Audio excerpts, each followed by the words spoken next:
It is time for the final power rankings of 2024. Welcome in, everybody. We are going to find out, can the Dodgers finish number one, or will we have a surprise at the top spot? Phillies, Yankees, Padres. I was watching Robbie stream last night. Felt like he really wanted to put the San Diego Padres in at number one.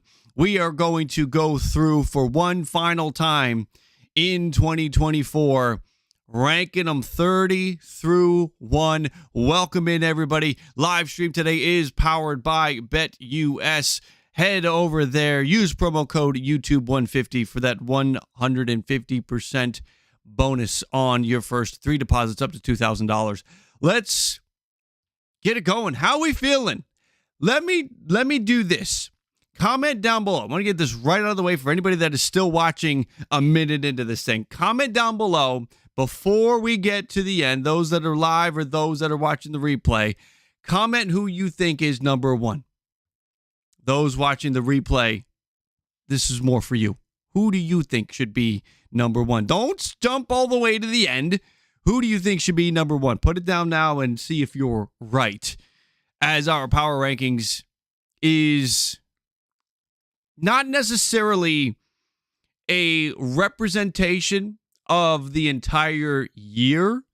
This is still a representation of the week-to-week finger on the pulse of Major League Baseball. And it ends up being, I will say, depending on how some of the voting goes, it will be pretty representative of how the season went out. That is not by intention, but it is just kind of how it worked out, which is why power rankings from start to finish, week 1 all the way to this is like 28 or something.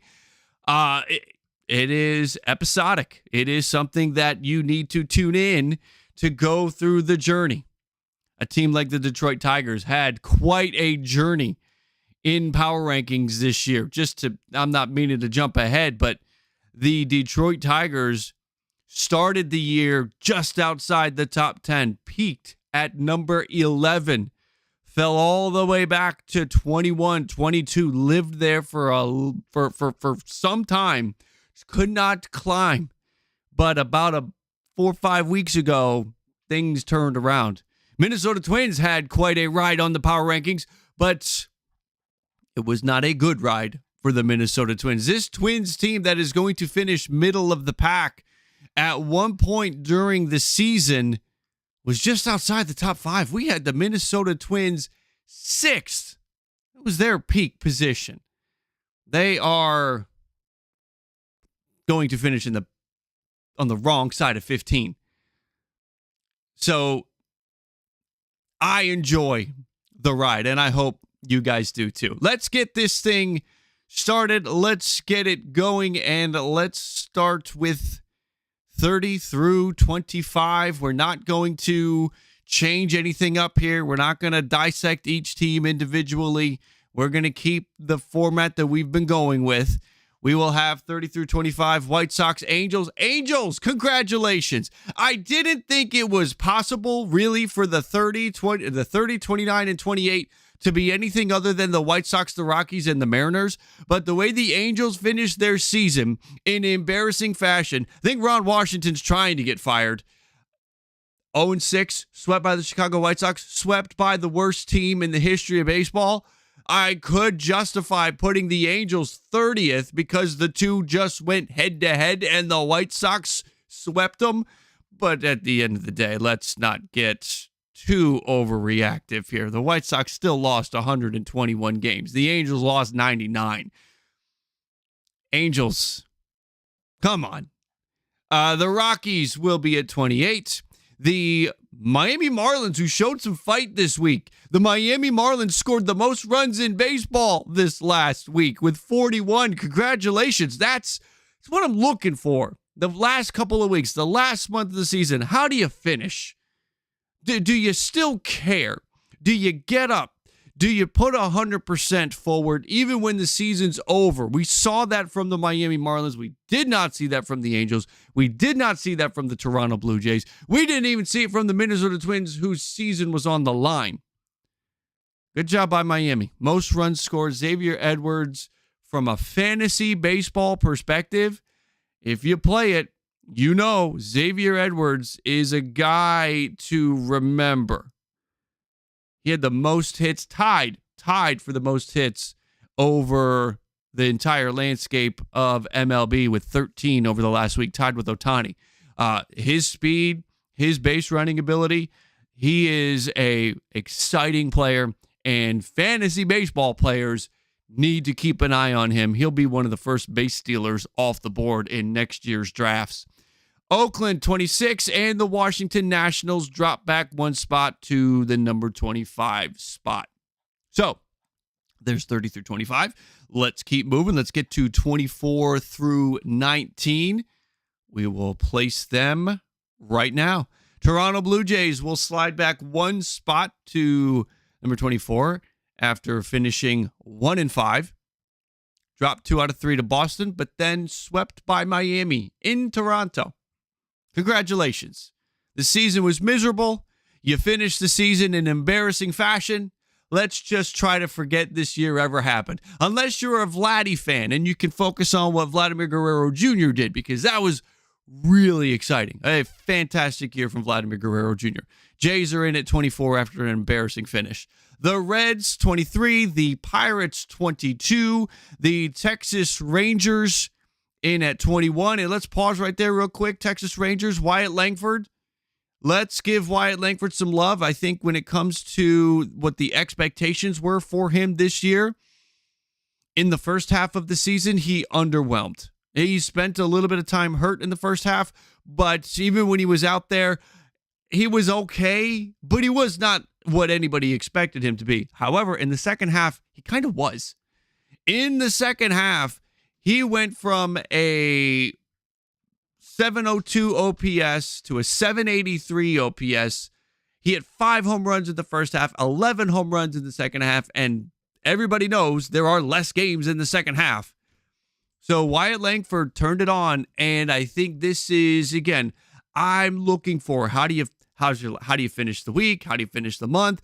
How does your second half, if your first half was terrible, gives me some kind of thoughts and feelings on what's going to happen next year. And if the second half is any indication, I think it clicked for Wyatt Langford, and he's only going to get better. Good things to look forward to in Texas when it comes to Wyatt Langford.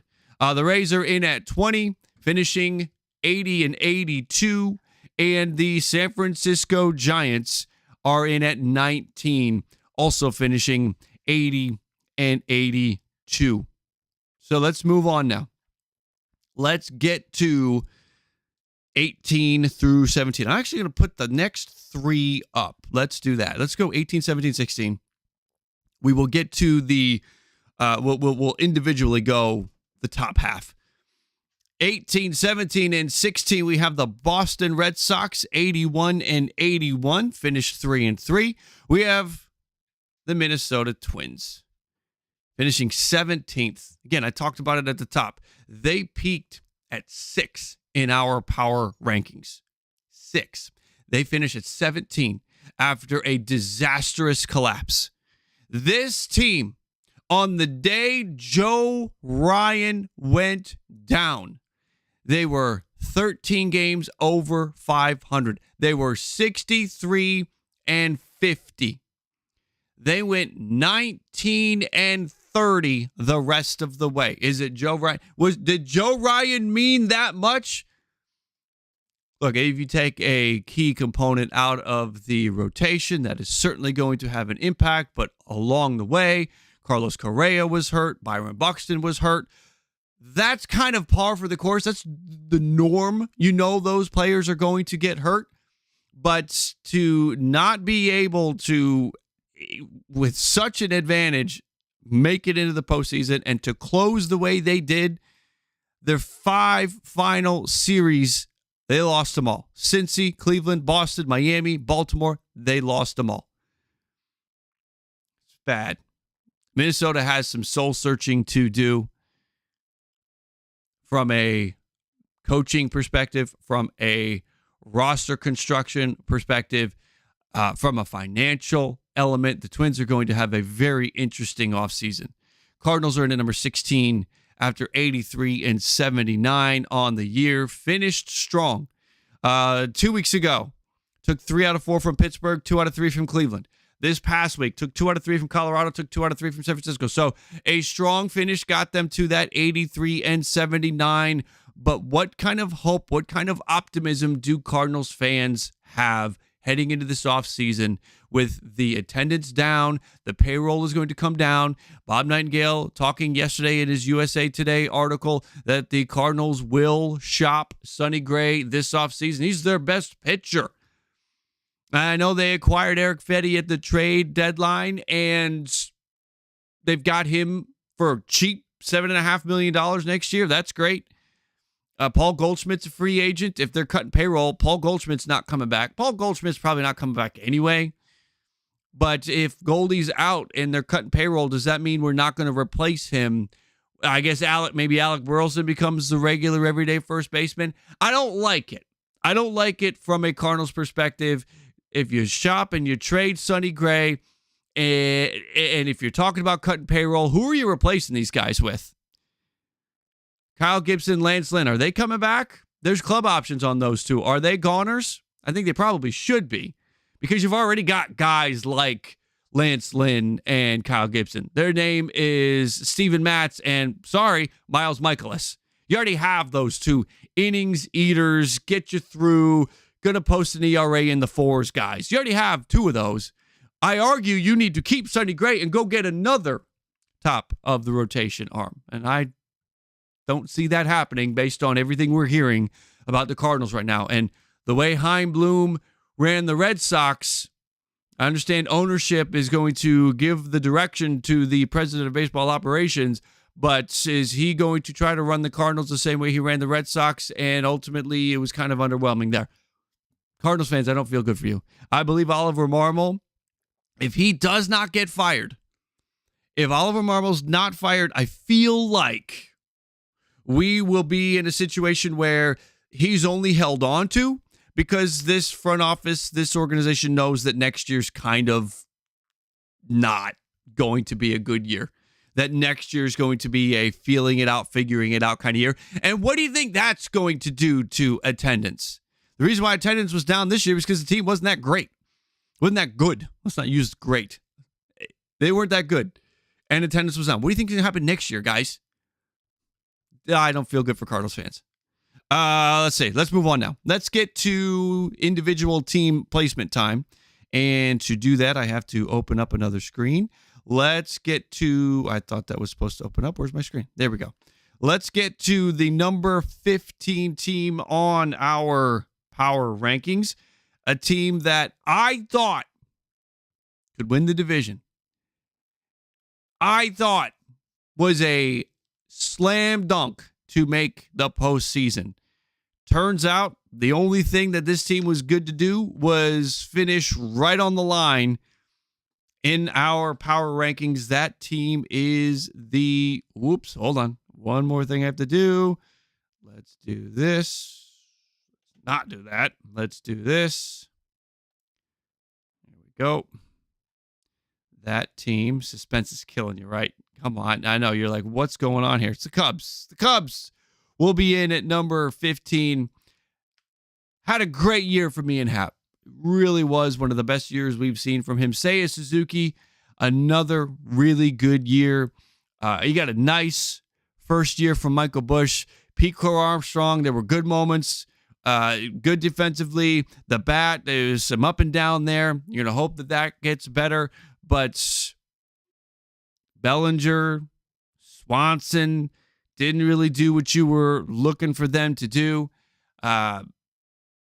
This Cubs team's going to have an interesting offseason. From a pitching perspective, Steele, Imanaga, and Tyone are three nice pieces to build around. I don't know what Assad's going to be. He had a terrible close to the season. Jameson Tyone had an amazing finish. Jameson Taillon posted a ERA in September under 1, is 0.84 for Jameson Taillon. So the Chicago Cubs with Steele, Liminaga, and Taillon, you feel really good about that. So that's a 1, 2, and 3. And if you have as many options, you have some internal options, and you have some money to spend this offseason to make sure that either you lengthen that rotation and you have nothing short of a 3 coming out on the bump, or you again give yourself some depth for the back of that rotation. The Cubs really should be able to turn it around next year. Really. Come on. I'm rooting for it. Let's put the Cubs on the board in at number 15. In at 14, I was worried about this team after the first month of the season. This team debuted at number 10. And within 2 weeks was outside of the top 20. What? Yeah. Now, they rebounded, but they rebounded and there were still points of concern.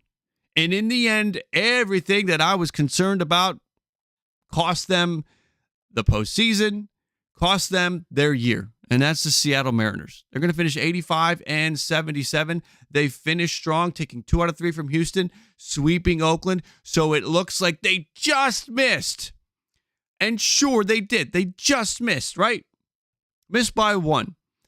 But this is a team that went into a swoon. This is a team that struck out way too much, too many deficiencies from a hitting perspective. They should not have missed by 1.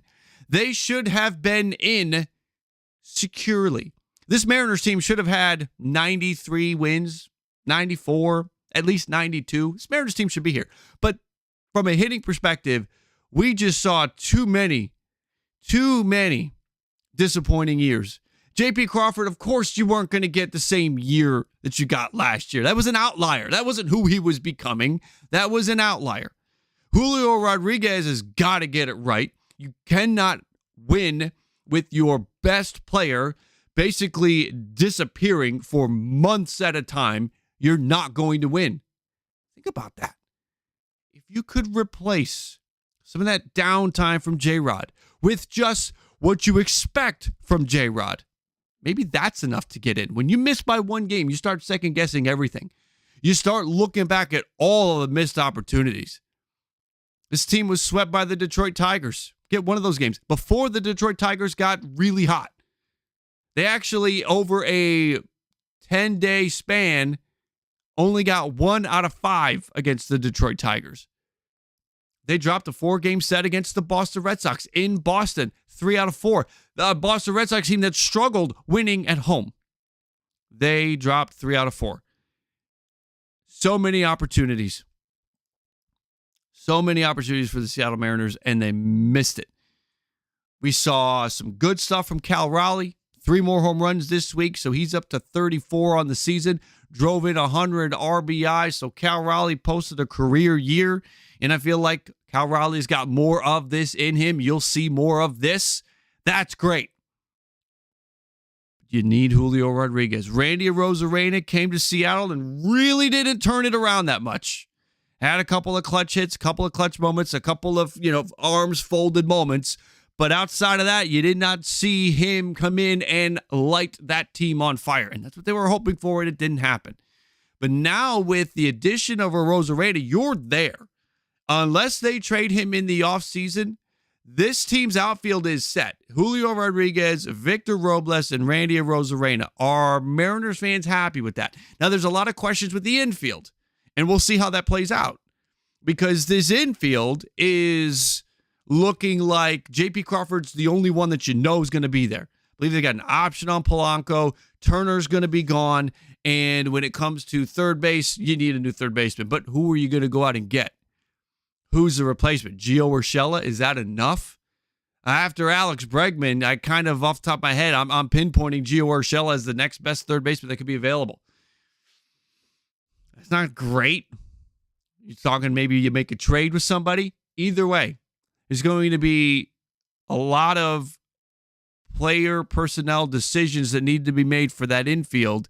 And no matter what you do, you got to cut down on the strikeouts, man. You have to. Pitching is phenomenal. Was one of the best pitching staffs in baseball, and they are not playing anymore. Number 14, Seattle. Number 13, let's put the first postseason team on the board.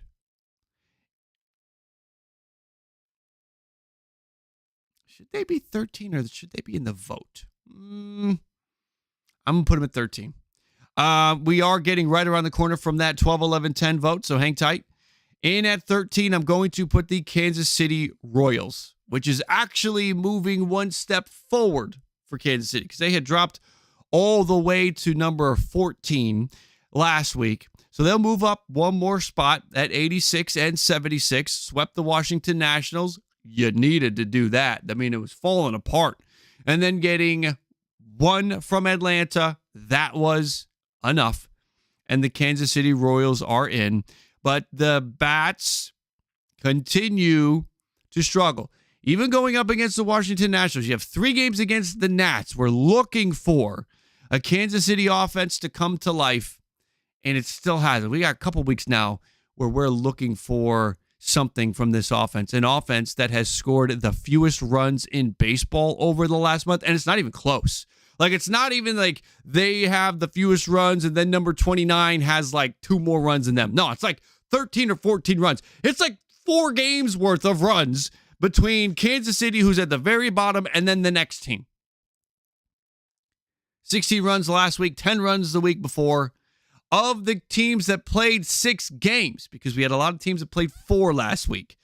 Cleveland played 4. Atlanta played 4. The Mets played 4. Of the teams that played 6, it was the second fewest runs scored for the Kansas City Royals. That has to change. And you're going to be going up against the Houston Astros in this first round. No, Orioles.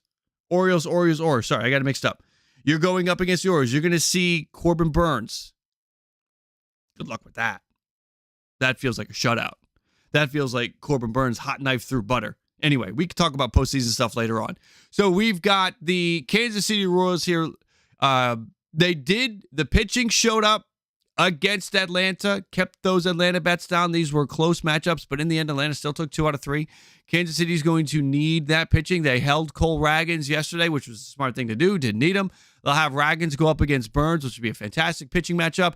But this team dragged themselves to the finish line with their pitching.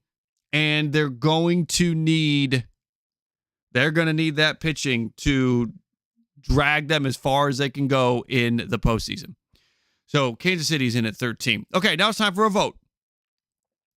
We are pushing 300 people here, so that's great timing for a vote. Let's end the poll. Keep smashing that like. We get to 100. You guys will have another say inside the top 10. We are only 28 likes away from that pop-up poll.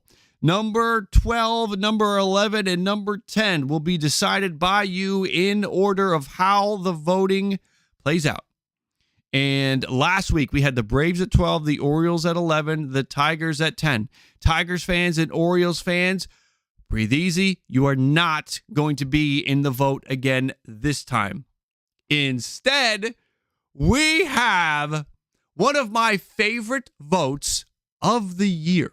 And we've had some very interesting 12, 11, 10 votes, but this one is clearly the best. We have saved the best for last. Go ahead. I'm sure if you guess, if you take a second, you can figure out the 3 teams that we're going to be voting on here. Here we go. You ready? Diamondbacks. Is that enough of a clue? Diamondbacks. Mets. You see how this is going. Braves. For 12, 11, and 10. You are going to decide. Again, last week Atlanta was at 12. The Mets were at 7. And the Diamondbacks were at 9. But this week, the Mets lost that 1 game against Atlanta and then dropped 2 out of 3 against the Brewers. The Diamondbacks dropped 2 out of 3 to the San Francisco Giants. inexcusably dropped 2 out of 3 to the San Francisco Giants and then dropped 2 out of 3 to the San Diego Padres. Just imagine if you could have grabbed one more of those games against the San Diego Padres. Just imagine if you had grabbed one more. Then you'd be looking at a situation today where the Mets and the Braves are going head-to-head and there needs to be a sweep. Not how it's going to work. Arizona left the door open. Could have taken 2 out of 3 from San Francisco and not been in this situation if you are Arizona. So, which way are you guys going to go? Again, here's how it works. The team that gets the most votes will get the 10th spot. Duh. But then 12 and 11 will be determined by how many votes the other participants get. The team that you believe of these three is least deserving, therefore pulls in the fewest votes, will get the number 12 spot, and then we'll put that middle team in at 11.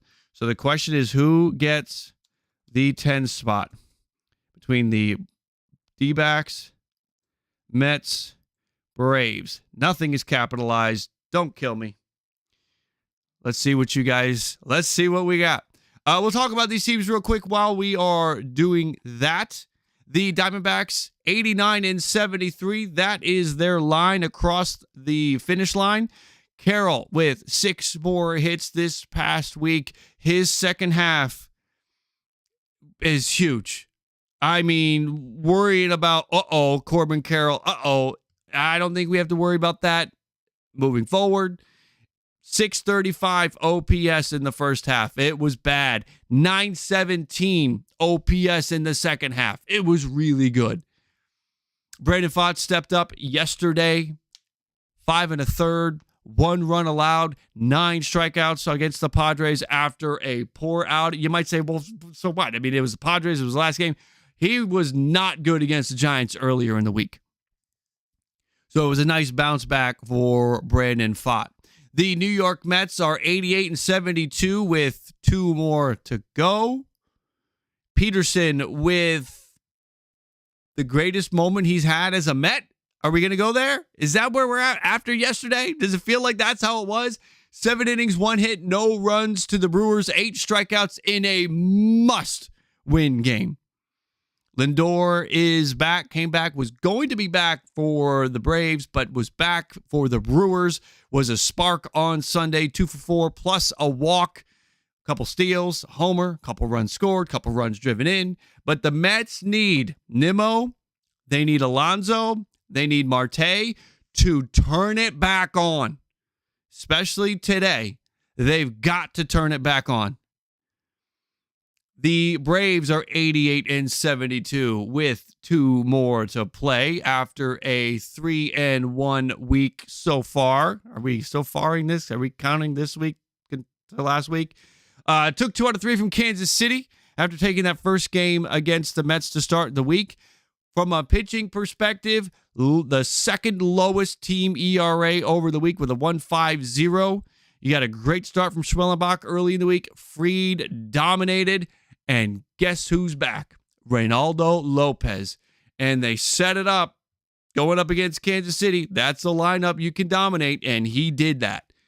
Not that he wouldn't have dominated somebody else, because Lopez has been really good this year, but you get my point. That was a nice soft landing for Reynaldo Lopez and his return from the injured list. Had not pitched since September 10th.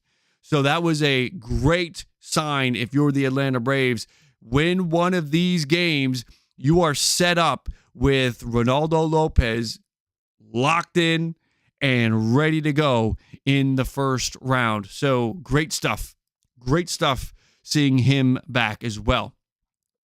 So if we talked about everybody, Diamondbacks, Mets, Braves, we've covered them all. What do you guys have? For a voting perspective, we have the Braves at 43. We have the Mets at 42, Braves at 40, Diamondbacks are in at 18. So the Diamondbacks have no shot here. So let's put the Arizona Diamondbacks in at number 12. And it is probably at this point, if you have not voted yet, save your vote, make it mean something, put it towards Mets or Braves. I'll give it about 30 more seconds, and then we will move on here and place our 11 and 10.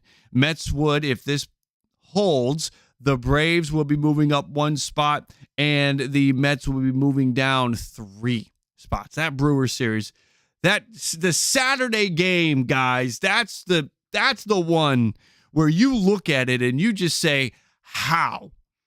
How do we do that?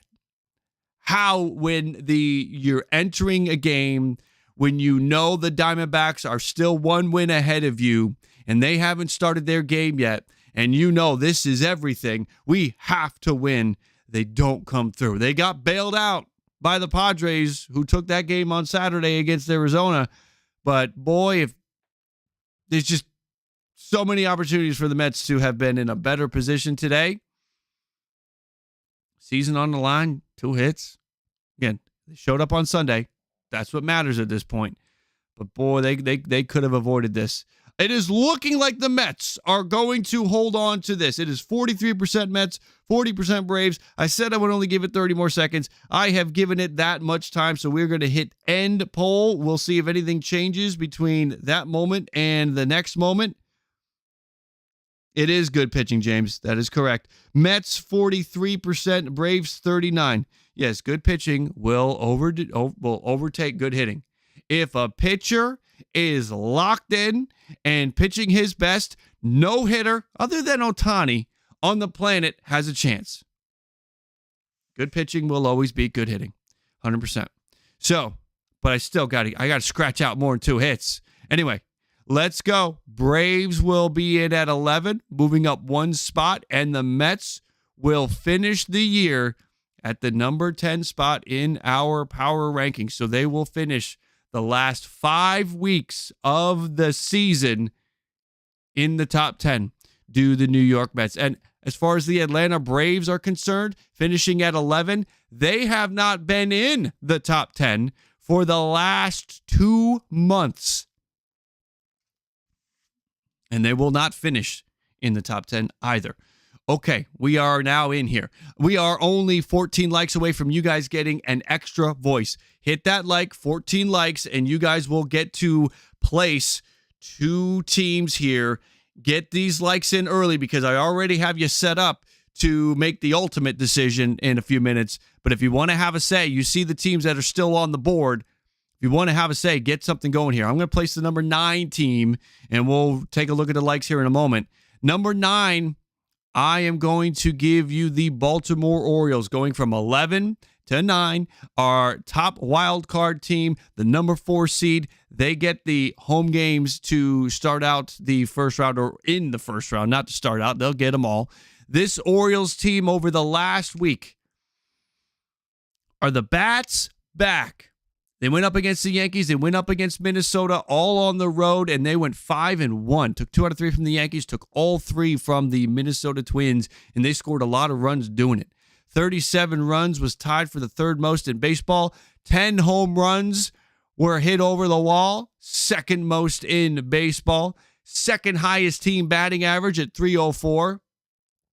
Was it Ryan Mountcastle? Is Ryan Mountcastle the missing ingredient? Because he came back and things have looked good. He was a big contributor, 8 hits. Ryan O'Hearn with 8 hits as well, with a couple home runs. Mullins looked good. Burns is back. Anybody that was concerned about that, you're going to have the best Corbin Burns you can have heading into the postseason. A 1.20 ERA in September after an ERA over 7 in August. Get those bumps out of the way in August. Locked in September. Took a loss against the Yankees, but 5 innings, 1 run, 2 hits, 9 strikeouts. Normally that will win you a game, but that was a day where the Orioles bats did not show up. Orioles are in at number 9. We are over the like goal. So you have, should we do the next 2? Tigers. We are at it. Okay, so we're at an interesting spot here. Where we're at a gap. So here's what I'm going to do. I'm going to place the number 8 team. You guys are going to get to make the call between 7 and 6. I think that is a far more interesting vote. So let me place number 8, and you guys are going to get 7 and 6. In at number 8, moving up 2 spots from last week, are the Detroit Tigers. 86 and 76 on the season. Swept the Tampa Bay Rays to start the week, clinched their playoff spot. Only got one against the White Sox, but we were at a point where we're just going through the motions over the weekend because the Tigers were in. On Tuesday, Tarek Skubal dominated again and put the finishing touches on the pitching triple crown. Unbelievable season from Tarek Skubal. He set the stage. This is why I talk about, I watch September. I watch the final week. I watch the second half. Tarek Skubal was really good last year down the stretch, but nobody was paying attention other than Tigers fans because Detroit was out of it. But Tarek Skubal was really good. He was showing you the signs that, it's there.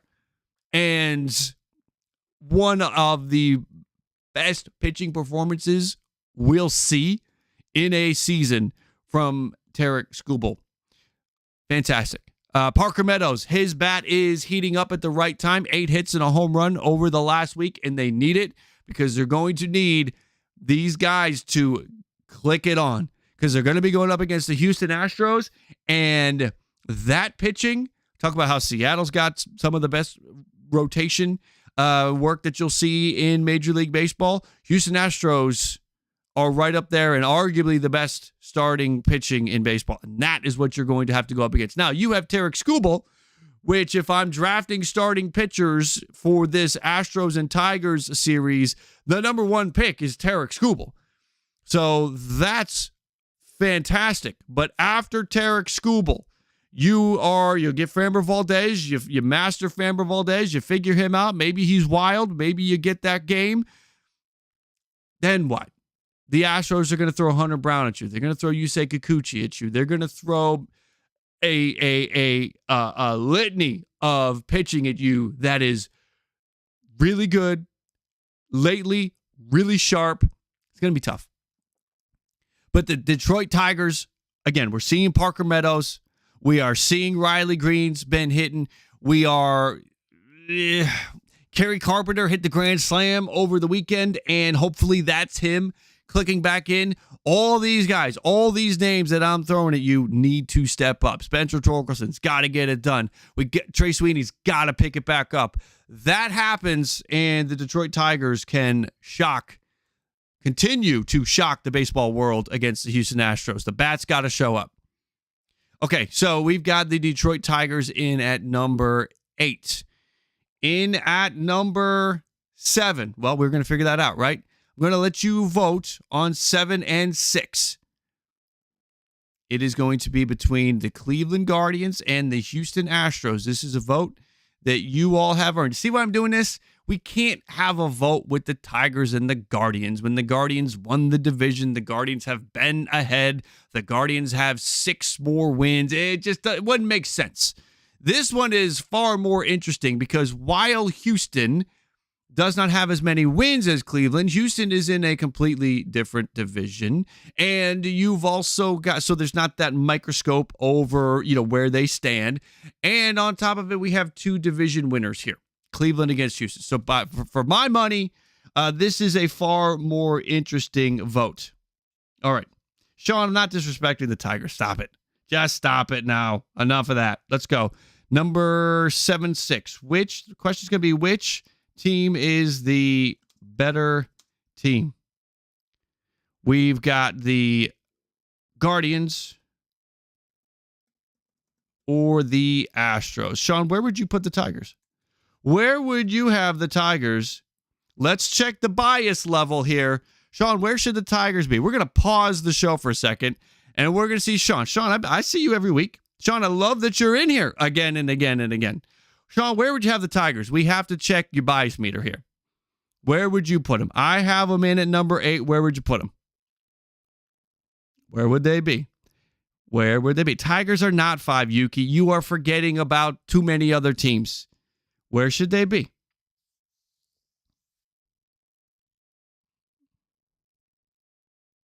Waiting. Tigers are 5. They are not 5. I'm sorry. They are just not. You are focused on the Detroit Tigers. And I respect that. I understand that. Most of you are focused on your team. That's why you come to me, because I am the voice of reason. I am focused on everybody. The whole damn league. Sean, I guarantee you, I'm telling you stuff about the Cubs and the Mariners and the Giants and the Twins and not the Twins, the Cardinals and the Blue Jays that you don't know about. That's what I'm saying. Yes, if you are living in a Tigers bubble, and this is understandable, if you're living in an Orioles bubble or a Mets bubble or a Mariners bubble or a Royals bubble or a Padres bubble, we'll get there. You want your team ranked at your team's a top 5 team. But you're not paying attention to what's happening across the rest of the landscape. I am. The Detroit Tigers are number 8. They are not number 5. I'm sorry. Let's keep moving. This is the vote. Guardians and Astros. Poll is live. Who's number 6? Who's number 7? Which is the better team? Straight up. The Cleveland Guardians, 92 and 69. Just split the week, took 2 against Cincinnati, dropped the 2 games against the Houston Astros. And the most disappointing element to that game getting canceled yesterday is we didn't get a chance to see. Now, I don't know if he would have played anyway, but Jose Ramirez was 1 home run away from a 40-40 season. 41 stolen bases, 39 home runs. This week, and he was hitting 7 for 14 this week in those 4 games, 2 home runs, 3 doubles, 6 runs driven in. J-Ram was doing his thing again and only needed 1 more home run to get to the 40-40 season. Stephen Kwan returned. That is big. He had been out for a little bit of time there, and getting him back, getting him tuned up and ready is important. Bibee looks locked in. Lively did until the Houston start, where he walked 4 and gave up 5 hits over 4 innings. So Cleveland, you got an interesting situation brewing as well. Now, good news for you. Well, is it good news? It's good news or bad news? I don't know. Where you don't have to, you can line everything up. You're going to watch this first round. You're going to get Bibee teed up. And then what? And then Lively, probably. And then what? Gavin Williams? I don't know, man. I'm worried about the strength of this rotation. They keep doing it. They keep pulling it together. They keep going out there. One of the best pitching staffs collectively that we're seeing. But there's just some rocky stuff going on with a couple of their starters that I'm a little nervous about. A little nervous. Astros 88 and 73. They are your AL West champs. Finished the week with a 3-2 mark. Dropped 2 out of 3 to Seattle, but took the 2 games in Cleveland. Tucker and Bregman look the best right now from a hitting perspective. We haven't seen Yordan Alvarez in a week. Now, according to Chandler Rome from the manager, it looks good for Yordan Alvarez to hit today. Obviously not in a game, but he's going to get some practice time, get some reps in, and hopefully that is an indication. He's dealing with a knee thing. That's an indication that he will be good to go for that series against the Detroit Tigers. Pitching was excellent over the last week. From Blanco, from Brown, from Kikuchi, all 3 of them did their thing again. Justin Verlander was solid. I think Verlander's performance against Cleveland probably gets him back into a spot where he gets a start. Framber Valdez wasn't great, but he's tuned up. You've got a Astros team that is lined up now with their pitching. They've moved Spencer Arrighetti to the bullpen, and that's only going to make the bullpen even stronger. You've got a Ronald Blanco. Maybe he moves to the bullpen. It looked like he was moving to the bullpen a couple weeks ago, but then they put him right back out into the rotation. Arrighetti is the one who has moved to the pen. You don't need 5 starters in the postseason. Blanco, Brown, Kikuchi, Verlander, Framber. That's too much. 4 at most. So who's moving to the pen? Can't be Kikuchi, can't be Brown. I got to think it's Blanco. And I think Blanco probably strengthens your bullpen. And with Blanco and Arrighetti, who are both stretched out and can log multiple innings out of the pen, maybe they're your backup in case you throw Verlander, because you want Verlander's experience out there. Verlander goes out there. If he struggles really quick, you got a hook and you bring in Blanco or Arrighetti. If Verlander is looking good, maybe he gets through the lineup at least once, and then you go to Blanco as soon as it gets rocky. But the Astros are in such an incredible position from a pitching perspective heading into the postseason. All right, the Astros. Wow, this is close. This is close. Astros at 51%. Guardians at 49%. Now it's 50-50. Oh, boy. If I have to break the tie, it will be based on my notes, my original rankings, which has Houston at number 6 and Cleveland moving up one spot to number 7.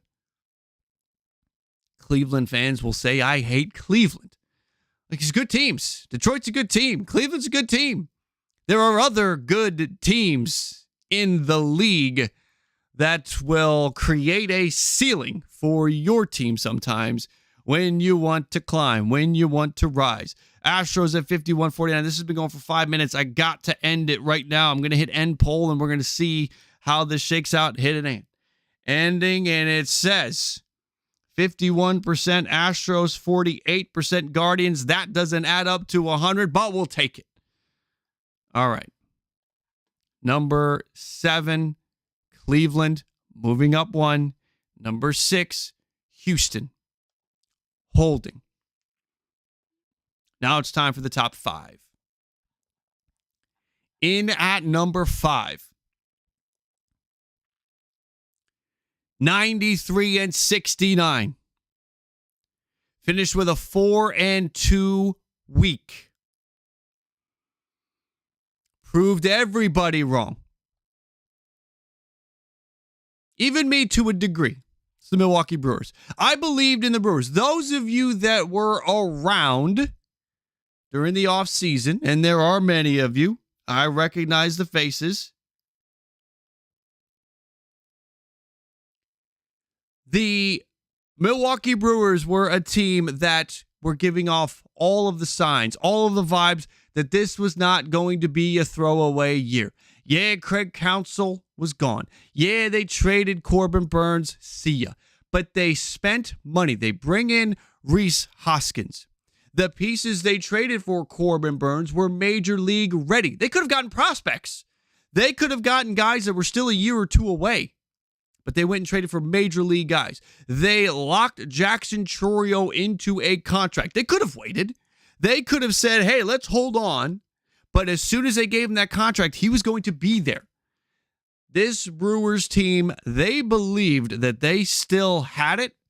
I saw it based on the decisions that they were making, that this was not a Brewers team to count out. Now, did I see them winning the division and taking 93 wins? No.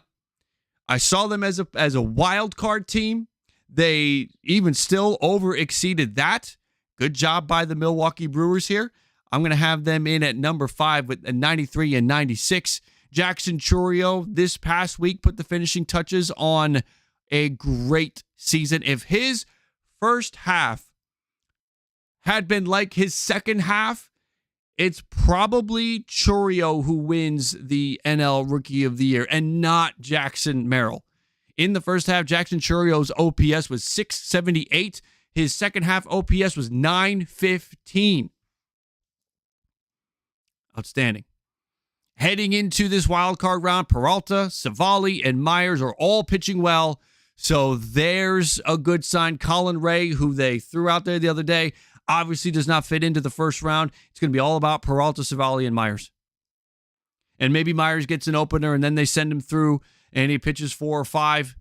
But the Milwaukee Brewers are going to be a difficult team to play in the first round. All right, the 4 teams that are on the board are the 4 teams that I'm all questioning. Should they be number 1? So here's what I'm going to do. We're going to do a little bit of reverse voting. So typically I ask you who's the better team. Typically I ask you who should be, in this scenario, I would say who's number 3. But instead, what I'm going to do is I'm going to ask you who should be number 4. Who should get the worst spot? And the 2 teams that we're going to go with. Now, I have my rankings. My rankings. Well, let me see one thing real quick. Yankees, Phillies, yeah. 3-3. Yep. Okay. Now, it would not surprise you that I have the Phillies ahead of the Yankees on my notes. Should not. Phillies had one more win. They were 2-3, Yankees ahead last week. Yankees went 2-4. Phillies went 3-3. It was tight. Makes sense. Phillies ahead of the Yankees if I'm just plopping everything down on the board. But this is interactive. You guys will have a say. So my question is not who's number 3. Look at it the different way here. Between the Yankees and the Padres, who's number 4? Which team gets the... I want to make sure this is crystal clear so no confusion. Which team gets the worst? Let's just put it that way. Which team gets the worst ranking? Padres or Yankees? We'll start the poll right now. Who's going to get the 4 spot? The New York Yankees, again, this past week, 2-4. They finished the year 94-68, champs of the American League East. Aaron Judge with 3 home runs, up to 58. Gleyber Torres finished the year strong. 7 more hits this week and 859 OPS in September. Carlos Rodon wasn't sharp against Pittsburgh, but in the month of September, among all of the starters for the New York Yankees, talking Luis Gil, talking Garrett Cole, it was Carlos Rodon who posted the lowest ERA of that rotation group, 2.20. Do you trust him in October, though, Yankee fans? The San Diego Padres are 93-69. They have the top wild card spot. They finished the week 3-3. They dropped 2 out of 3 to the Dodgers. They bounced back and took 2 out of 3 from the Diamondbacks. Michael King on Tuesday against the Dodgers pitched the Padres to their 1 win against LA, but he was great, and he has been great a lot lately. In September, an ERA of 1.57 from Michael King. All of the focus, all of the attention is going to be on Cease and Musgrove and Darvish, but when Michael King goes out there and blanks you and you're left shaking your head like, what the hell just happened? I thought we went up against the guy we had a chance against. This is your warning. Michael King's been really good lately. Now, for the Padres, the run pace that they were on slipped a little bit in September. On the season, this San Diego team is going to finish top 10 in runs scored. That is despite in September, they were the back half of the league in runs scored. Do you follow me? They're still going to finish top 10, but they were not at that same run scoring clip in September. But it was okay because the pitching stepped up. By ERA, by team ERA, they are going to finish the year 12th at 3.86. But in September, look, that came down. That 3.86 was higher because in September, they had the 5th best pitching by ERA at 2.83, a full run better in the month of September.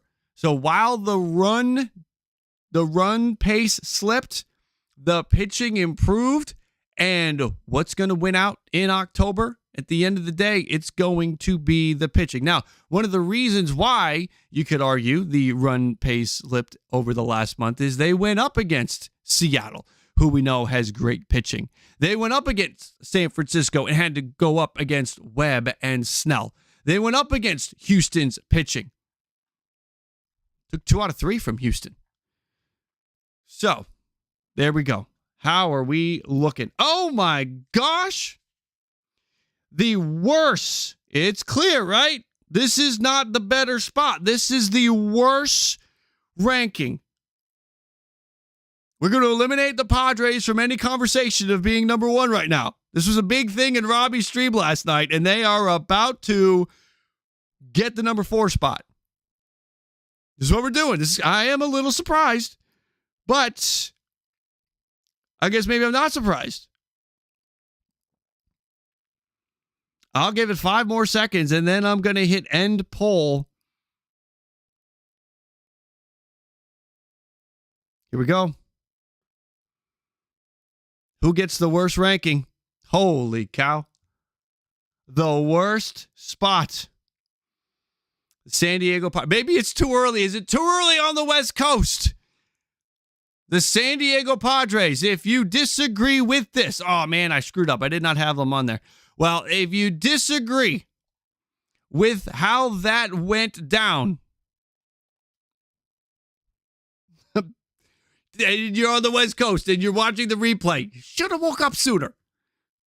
Padres are going to be at 4. Now, will the Yankees be in at 3? Guess what? We're not done. Which team gets the... Turn the mindset around. It's not going to be worse anymore. We're going to focus on the better spot. Which team gets the better ranking? Better now. Phillies or Yankees? This is the final power ranking of the year, so we have to go out with a bang. It is, let's pull the Yankees down. They're in at 3. Are they going to stay at 3? Or, oh my God, are they going to win? Philadelphia Phillies. We've talked about the Yankees. Let's talk about the Phillies now for just a moment. The Philadelphia Phillies are 1 win better than the New York Yankees. They are the National League East champs. They finished 3-3, which is still better than New York. New York finished 2-4. The Philadelphia Phillies, Wheeler, Nola, both finished strong. You like that? Nick Castellanos is hot. Last 15 games for Nick has an OPS over 1,000. But there's one thing that I think you're uncomfortable with a team that now has a World Series or bust expectation. What's going on with Ranger Suarez? Ranger Suarez was just rocked by the Nats over the weekend and carries an ERA north of 6 in September. That's not going to help you win the World Series. You have to have 3 aces that you can throw out there because there's too much that can go wrong. I like 3 that you can throw out there. Not too many teams can counter that. You can't have a Ranger Suarez thing. The voting is almost, it's not a landslide, but it is clear that there are few, when it comes to voting, biases, and I love it. Yankees just beat the Padres in a poll. The Yankees are now losing, having their ass handed to them in a poll. You guys,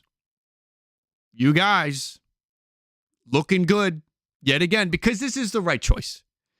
It is definitely the right choice to have the Yankees, and this is going to end the poll, the Yankees in at number 3, and the Philadelphia Phillies in at number 2, at least for a moment. So we're going to have the Phillies in at number 2 with that 95 and 67 mark. 1 game better than the New York Yankees. 1 spot better than the New York Yankees in the power rankings. Now, is it late on the West Coast? Is another we're gonna find out if this is a heavy East Coast bias group. I have a feeling I know how this is going to go. I'm not going to spoil it. I'm not going to tell you what I think is going to happen, but I am just going to say I think I have a feeling. So, Phillies are in at number 2 for now, because now we are going to vote between the Phillies and the Dodgers for the number 1 spot to finish the season. just to put a bow on the New York Yankees being in at number 3. This is the 4th straight week the Yankees have been in the top 3. The New York Yankees have actually not been number 1 since Power Rankings episode 9, around that point. And again, this is, I think, episode 27 or 28. I should have been keeping track of that. But the New York Yankees finishing in the top 3, this is just kind of where they are. It makes sense. And the San Diego Padres in at number 4. That is their 2nd straight week at number 4, and that is the highest they have reached. The Milwaukee Brewers in at number 5. This is the last team we'll do. The Milwaukee Brewers in at number 5 is their 5th straight week in the top 5. That's 5 weeks in the top 5. They have one more. They actually have 2 more. 7 of the, let's call it 28 weeks, they have been in the top 5. And the Milwaukee Brewers have been inside the top 10 every single week since week 3, episode 3. We went from 16 to 9, from episode 2 to episode 3, and they have not moved outside of the top 10. So that's a little history on the Brewers, the Padres, and the Yankees. The Yankees, when we're thinking about number 1 teams, as we are getting to the end here, Yankees spent 5 weeks at number 1. Padres did not have a week. Brewers did not have a week. The Houston Astros, the highest the Astros were ever on Power Rankings was 4, and that was the very first week. The Cleveland Guardians spent 2 weeks at number 1. For anybody thinking that Jim hates on the Guardians, the Cleveland Guardians spent 2 weeks at number 1. The Detroit Tigers peak is this week at number 8. The Baltimore Orioles spent 1, 2, 3, 4, 5 weeks at number 1. Only once was it consecutive, which is interesting. The Atlanta Braves spent 3 weeks at number 1. I think those are all of our number 1 teams. Right? Okay, let's get back into it. So now we are going to have the Phillies and the Dodgers vote. We just talked about Philly. Let me talk about the Dodgers. So you guys have everything to make the decision. Dodgers 98 and 64. Your National League West champs, most wins in baseball this year. In the end, despite the injuries, despite struggles, they still finished with the best record in baseball. Nobody won 100 games this year. The Dodgers have been number 1, 6 times. They have been number 1 5 out of the last 6 weeks. And maybe they will be number 1 one final time. The week for LA looks like this. They took 2 out of 3 for the Padres, and then they swept the Colorado Rockies. They scored the 2nd most runs in baseball over the last week with 39. Highest team batting average, highest team OPS over the last week at 314 and 896. Shohei Ohtani, 13 for 25, tied for the most hits in baseball over the last week, tied with Xavier Edwards. Just 1 home run. Come on, man. We could have notched you up to 1 more 55, and he was 1 steal away. We could have had a 55 and 60. What is wrong with this man? Come on. 54 and 59 is the final line for Ohtani's 50-50 season. Teoscar Hernandez this past week finished strong, 9 hits, 2 home runs, 33 on the season for Teoscar Hernandez, and that is a career high. Gavin Lux with 7 more hits. He's another player that second half just really took off. He couldn't do anything in the first half. A 562 OPS, but in the second half, an 898 OPS from Gavin Lux in the second half. In the postseason, I believe they are going to have to lean on, it's going to be Flaherty, it's going to be Yamamoto. How far can those two take you? I don't feel confident. I know Buehler's had some good innings lately. Landon Knack, Clayton Kershaw. Guys, the Dodgers are going to go as far as Yoshinobu Yamamoto and Jack Flaherty can take them. Yamamoto, 5 innings, against the Rockies, pitched to a win over the weekend. So he's back. You're feeling good. Okay, so here we go. Time to vote. Time to vote. It is not a bad combo. That is correct. This year, that has been really good. Last year, that would scare the shit out of fans. Jack Flaherty's going to lead you to the promised land. What? Last year and year before that. And every year except his rookie year, or was it his second year where he was really good?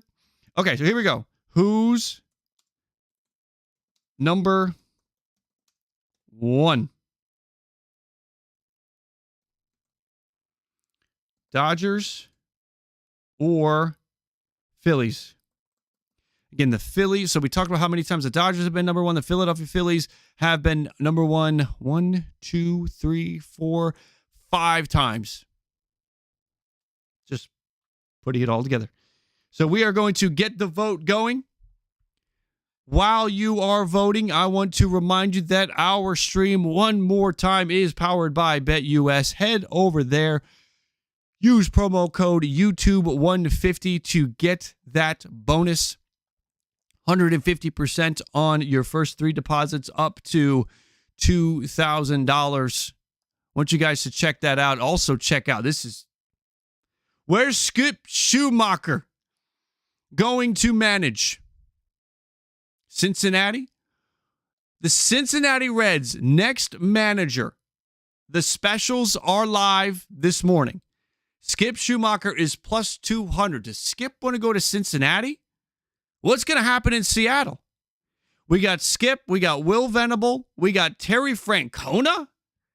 No shot, right? Barry Larkin, Pat Kelly, Scott Service, David Ross, Gabe Kapler. Gabe has said he's staying in the box or staying up at the front office level. Who is an interest? Aaron Boone is plus 1,600. Don Mattingly is plus 1,600. I know we're voting on number one, but if you want to, comment who is going to be the Reds' next manager. This is live on BetUS right now. Skip Schumacher is going to be the favorite for every team that has an opening, but because of that, Skip Schumacher is going to be able to make a choice. What do you want to go to Cincinnati? What do you want to go to St. Louis? If St. Louis moves on from Marmol, what do you want to go to Seattle? So that is going to be something to watch. That is live on BetUS right now. We are looking at a Dodgers win. We are 1 minute into the vote. We'll leave the vote open for another minute while we take a look at some of the odds again. Here we go. Game 1 of the doubleheader between the Mets and the Braves. Braves are minus 145. Mets are plus 130. It is going to be Schwellenbach against, and I told you last night, I didn't know if it was announced. I just put it all together. It is going to be McGill in game 1 and Severino in game 2. Told you if it wasn't live. It wasn't live when we posted that. So there we go. McGill's been good lately. You feel good about that? I know these Braves bats look like they maybe cooled off a little bit, but they cooled off because they went up against the Kansas City pitching. It does feel like the Braves go out there and grab game 1, but then the Mets with their backs against the wall, the team of destiny that is the New York Mets, wins game 2. Sorry, Diamondbacks fans. Look, I want the Diamondbacks to get in from a personal standpoint and from a financial standpoint because I put money on it and I put a prediction on it at the beginning of the year. I'd love for my predictions to come through. Most of them have. This would be one that would not. Be sad. I would like the Diamondbacks to get in. Get the chat out of the way. Chat, go away. Kansas City and Baltimore. Baltimore is minus 146. Houston is minus 134. And that's all we have so far. No game 2. No game 2 of Mets and Braves. I guess what we're waiting to see what happens, because if the Braves do win game 1, Chris Sale's not pitching game 2. So we have to wait and see. Again, give me the Braves to win game 1. Royals and Orioles game 1. Give me the Orioles. Tigers and Astros game 1. Wait for it. Sean, are you still here? Sean, are you still here? Give me the Tigers to win game 1 against Houston. I think Tarek Skubal gets the job done. Tarek Skubal is going to shut him down. So give me the Tigers to take game 1. Give me the Orioles to take game 1. And give me the Braves to take game 1 of the doubleheader today. Head over to BetUS, #1 online sportsbook. There's no link down below anymore. Just head over to BetUS and use promo code YouTube150, 150% bonus on your first 3 deposits, up to $2,000. We are going to have, it is not too early on the West Coast, because the #1 team in our power rankings will be the Los Angeles Dodgers with a 69% vote total. Philadelphia Phillies at 31%. Time and time again, you guys that are voting on this, I don't see the bias in any of the results. I just showed you, for anybody that needed an example of it, the Yankees beat the Padres in a vote, and then the Yankees lost the very next vote to the Philadelphia Phillies. And after the Phillies beat the Yankees in a vote, the Phillies lost to the Dodgers in a vote. After the Padres lost to the Yankees, the Dodgers beat the Phillies. So, time and time again, I'm not saying there aren't teams, there are not biases, there are not voting for your favorite team situations, but what happens is the Orioles fans come through, the Tigers fans come through, the Astros, the Braves, the Diamondbacks, the Mariners fans, the Cubs fans that are here come through and get us to a point where every single week, every single vote this year was legitimate. Not once this year. I think it was last year. There was one that I was like, feels kind of biasy. And it was last year. This year, not a single one has felt wrong. Man, it is power rankings. Shug, what's up, man? Detroit should be 7, James Buckley says. 7. I can't put him ahead of Cleveland. I can't put them ahead of Cleveland because Cleveland was already ahead of them. So we have to justify the jump. And when Cleveland is 6 wins better, is a division champion, I can't put the Tigers ahead. I can put them right there next to them. That is the best we can do, is we can put them right next to Cleveland. We can put them ahead of the Baltimore Orioles, who have more wins. We can put them ahead of the New York Mets and the Atlanta Braves and the Arizona Diamondbacks, who all have more wins. But I cannot put them ahead of Cleveland.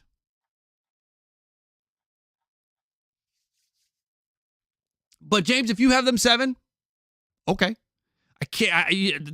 That's your power rankings. That's good. We had some desire to put Detroit at number 5, to put Detroit ahead of Cleveland and Houston and Milwaukee. That's just disrespectful to Milwaukee. If we're going to put Detroit ahead of Milwaukee, I'm sorry. Can't do that. Power rankings 2024. Next year, will power rankings be back? Is to be determined. Power rankings may become a once a month thing. Power rankings may become a reaction thing. MLB posts their power rankings. Maybe we turn this into a reacting to MLB's power rankings, but MLB doesn't give you the full league, right? They just do top 10.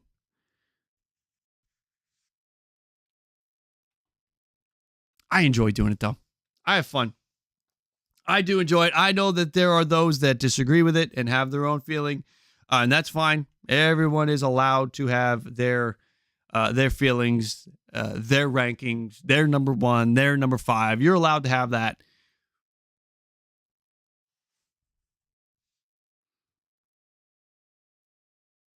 Steven, you like Colton Cowser to be the Rookie of the Year. Yeah, I think he's going to get it. Him or Heel. Him or Luis Heel.